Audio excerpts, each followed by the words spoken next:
Lethal Secrets, The Cost of Dreams, Episode 1, Whatever the Price, No Matter the Cost. The Tiefling twins Wheel and Woe marched through the muddy roads toward Idebi Marsh for fame, for glory, for gold and goodness. Unfamiliar with the fetid Finns under the newly distressed Fugesi family's watch, the siblings slipped into some nearby inn to solicit suggestions on their sickly mark.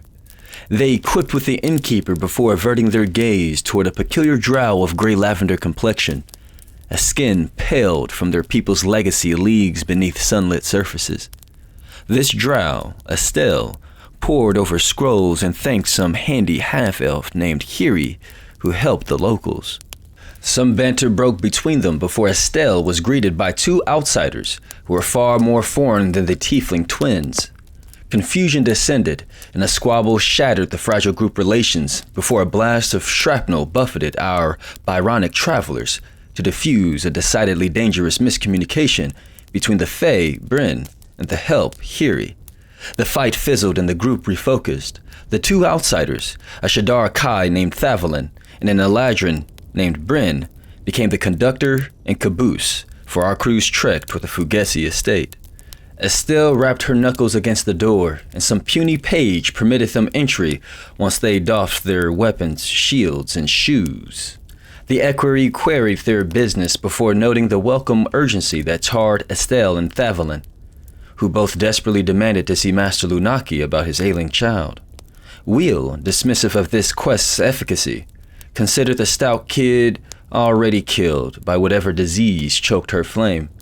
The servant implored the party to exercise better restraint and discretion when discussing the master's charge and daughter, Aaron Fugesi, then pivoted toward the hallway behind him and trotted to his master's door. A gory glance shot from Thavelin's eyes and pierced what little allyship Wheel shared with her. Master Lunaki assented when the servant disturbed his study, and the party entered an office cluttered with candles and scrolls, lanterns and tomes, all open, unfurled, or flickering. His elven lineage plainly sculpted his features, but there was something peculiar about his specific descent. His family consisted of astral elves from the south, astrologers and astronomers, dream weavers and yarn spinners, who have long since immigrated to Idebi Marsh and amalgamated with the local elves. "We've arrived to help your child recover, Lord Lunaki," Estelle introduced. The dead one undercut Wheel in spite of the warnings. Master Lunaki's eyes drifted toward the party and its members' callousness. "I'd like to observe the symptoms of the disease, if you'll permit," rebounded Estelle, in hopes to reassure the father. "I am a healer and academic of alchemy and arcane casting alike." "Follow me if you wish to see the child. The rest," his finger jabbed toward Wheel, "follow my equerry, and they'll inform you of where you need to go." The party split half toward a repurposed dining room that hosted a large map fitted with numerous markers where the servant spoke of a wizard whose masterful spell work has halted disease and decay, half toward a room bleached with burning light from countless candles and waning wicks, where a child rests in peculiar hives in abundant misery. What Estelle observed, this disease was familiar. Star sickness, a troubling infection that produced fevers and patterned lesions, strange ambling and deranged rambling while the victim slumbered. Her experience comprised of some hushed epidemic 60 or 70 years ago in the Underdark, an adventure party betrayed by their curiosity regarding some runic doors of well-preserved ruin triggered sudden fog that flushed the area. They hacked and coughed, collapsed and stumbled with labored breathing, and the doors slid open, beckoning them to enter. Friends and family fell to this disease, and they became monstrosities, butchering their brothers in arms, infecting them with feral gore. The drow butchered their brethren, then burned and buried the bodies to keep its spread at bay. Thavelin quizzed Lord Lunaki on any underground expeditions within the past year and was met with confusion. He often let Aaron accompany him on expeditions and retreats, permitting her to explore and learn herself while he tended to the research for which he was granted gold. The expedition in question produced no fruitful findings. Lord Lunaki navigated the Underdark's tight crags and crevices, cracks and crannies with a light and nimble crew after tracks of deep dragons that nested nearby deemed this dive decidedly dangerous. Dwarves would dig loudly. Lord Lunaki needed scouts and scholars to first determine if the data were worth the danger, not diggers and miners. They concluded the site wasn't and returned. The daughter must have scampered through some narrow space and stumbled across something worthy of study, to say the least. Thavelin kneeled beside the daughter, who winced and recoiled from the abundant light, and whose clothes were damp with sweat from the accumulated heat of countless candles burning all at once. She retraced Estelle's estimation and confirmed their suspicions. Master Aaron crept through some narrow crawl space and choked on a cloud of gas just before runic doors slid open. Startled, she fled back to camp. Thavelin reassured the wee daughter that she hunts for a cure, that she hopes to save her. Here he cleaned and busied himself, clearing the leftover muck from so many sources of light. He then produced a soft lullaby to ease her pains and gently return her to rest. Lord Lunaki, shook with this sudden new lead, promised all present that no matter the cost, the price was meager compared to what he would do to save his daughter. Whatever the price, no matter the cost. He dismissed the party to permit them to reconvene with their other half. Then he returned to his study to draft letters to Pogrumsa, Saint-Amant, and a few scholars who accompanied him on his expedition. The servant alerted Wheel, Woe, and Bryn of their destination and Mark, the wizard in white, Apiana, a highly desirable mage and scholar located in the peninsula of Serpentooth, whose spell work engineered some manner of halting disease and decay. This may prove as a great asset in inoculating others against star sickness as well. The team reunited, donned again their property, then exited.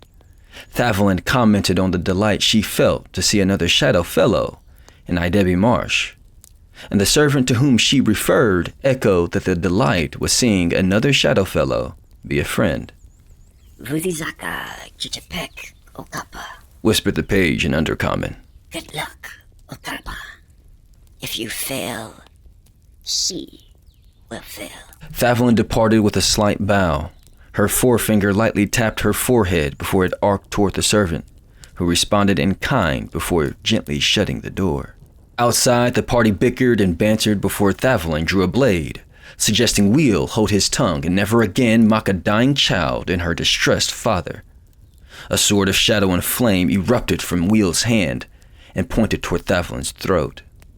Woe, Wheel's sister, slowly slid her rapier halfway to protect her foul-mouthed twin. Bryn, the foreigner from the Feywild, lifted their maul to pummel Hiri, the bright-colored pacifist who just confusedly walked into the standoff. Estelle implored her new partners to exercise reason and restraint, to prioritize the prize, a workable cure to a devastating disease, the reignited joy of a suffering child rebounding from the brink of death, gold, glory, geysers of magic, or doing something good. Whatever it was, killing each other would make it impossible to achieve it. We need each other. The servant passed them with a perturbed sigh, already convinced they'll fail, and they've yet to leave the yard. The party persuaded the page to surrender their outgoing mail so he could monitor the daughter's recovery. The servant acquiesced, reluctantly, then returned inside. After selling a handle of Chuga slime for 3 copper hunks and 2 silver hunks, they finally depart for Serpentooth. They marched onward, making camp, taking watch, packing up, and heading on. When Woe recruited Thavelin's aid to learn how to maintain her farm tools and weaponry, Thavelin agreed before shoving Woe a step back as 2 arrows whizzed between them. Bandits assailed the party's position, humanoids in plain clothing of shoddy make Thavelin teleported from her position to the nearest and retaliated. Woe rushed to the nearest archer and sliced and clawed with her blade, granting Thavelin an opportunistic finish to the skulking killer. New to this sudden intrusion, Wheel goaded these ranged robbers to attack him. His hubris attracted two hidden humanoids who sprinted from cover, bare-fisted and belligerent, bulking in bursts of furious pain and ravenous violence. Lower jaws snapped and clacked as cheekbones broke into elongated and snarling snouts. Teeth and fingers became fang and claw. Skin peeled and popped to reveal vermilion pelts protruding from beneath. These men turned monsters, these crimson-coated killers, howled, then swiped at the roguish ruffian Wheel, taunting them. Here he erupted into harsh winds that sliced through and buffeted each werewolf with debris. Estelle's firebolt streaked the air as blasts singed the beast's fur. Wheel's sword, a fiery shadow, sliced with celerity and severity before becoming an untouchable mist. Thavelin blipped and stabbed and used her acquaintance with death to damage more than her daggers could touch. Bryn burst with chaotic surges of uncontrolled magic and crunched bone beneath their maul. Woe danced with every slash and swipe their feral ferocity focused on her.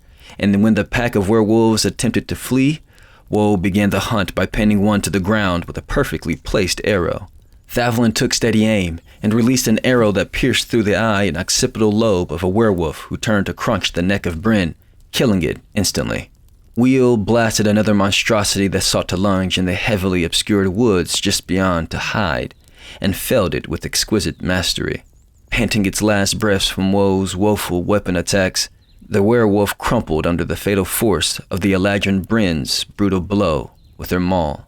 Each werewolf withered back into the weaker forms of fingernails and fair skin, but lifeless and limp, broken and bloody, cut and clobbered and unclothed. The first day for them was over, but this was only the beginning.